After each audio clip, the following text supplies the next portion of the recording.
sekalian, menurut Katekismus Heidelberg, dipersembahkan oleh Sinode Gereja Kristus Tuhan. Pertanyaan ke-74, apakah anak-anak juga harus dibaptis?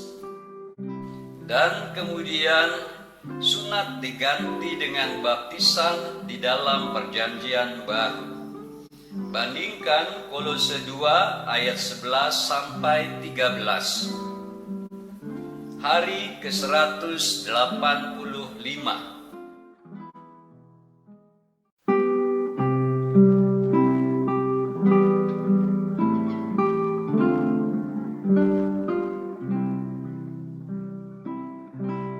Saudara, baptisan di dalam Perjanjian Baru merupakan suatu ikatan kudus di mana seseorang mengikatkan dirinya kepada Tuhan, atau lebih tepatnya Tuhan mengikatkan diri atau namanya kepada seseorang, yaitu mereka yang percaya, supaya mereka menjadi umat kepunyaan Tuhan selama-lamanya. Itulah sebabnya setiap orang percaya, baik mereka yang dewasa maupun yang masih kanak-kanak, akan menerima baptisan kudus sebagai tanda bahwa mereka adalah umat kepunyaan Tuhan Yesus. Mengenai hal ini, Rasul Paulus membicarakannya dengan suatu kiasan seperti yang ditulisnya dalam Kolose 2 ayat 11 dan 12. Pada bagian ini Paulus berbicara tentang sunat dalam Kristus.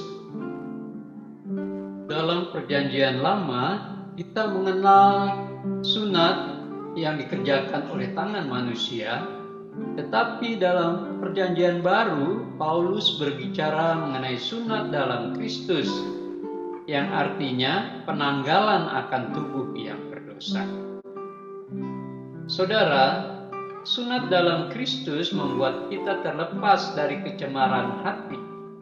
Hal ini sangat berbeda dengan sunat dalam Perjanjian Lama yang tidak mempunyai efek apa-apa terhadap kekudusan.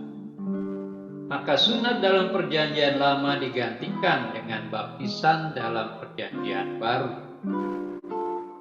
Sunat orang percaya dalam Perjanjian Baru dilakukan dengan memakai tanda baptisan yang mengandung pengertian. Pertama, dikuburkan dan dibangkitkan dengan Kristus. Orang percaya dibaptis karena iman, artinya menyalibkan tubuh bersama dengan Kristus, sehingga segala kecemaran dan hawa nafsu daging dikuburkan bersama-sama dengan Kristus. Dan pada saat Kristus bangkit, kita pun bangkit bersama-sama dengan Dia pula. Yang kedua, lepas dari maut menuju kepada hidup kekal. Keadaan kita sebelum percaya disebutkan sebagai yang mati dalam kesalahan dan di dalam tubuh yang tak bersunat. Tapi oleh kepercayaan kita kepada karya kuasa Allah yang membangkitkan Yesus dari antara orang mati tersebut, maka kita juga turut dibangkitkan atau dihidupkan oleh Allah bersama-sama dengan Kristus. Disinilah kita bisa melihat bahwa telah terjadi perubahan atau peralihan dari sunat menjadi baptisan karena iman. Saudara, Rasul Paulus menjelaskan soal perubahan sunat menjadi baptisan dan ia berkata demikian. Dalam Dia, Kristus, kamu telah disunat, bukan dengan sunat yang dilakukan oleh manusia, tetapi dengan sunat Kristus yang terdiri dari penanggalan akan tubuh yang berdosa. Karena dengan Dia kamu dikuburkan dalam baptisan, dan di dalam Dia kamu turut dibangkitkan juga oleh kepercayaanmu kepada kerja kuasa Allah yang telah membangkitkan Dia dari antara orang mati.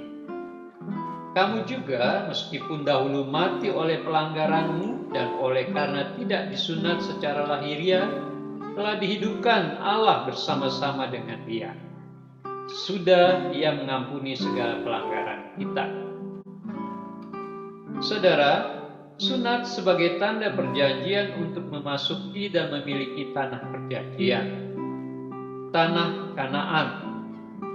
Tetapi baptisan sebagai tanda perjanjian untuk memasuki dan memiliki hidup yang kekal melalui kematian dan kebangkitan Tuhan Yesus.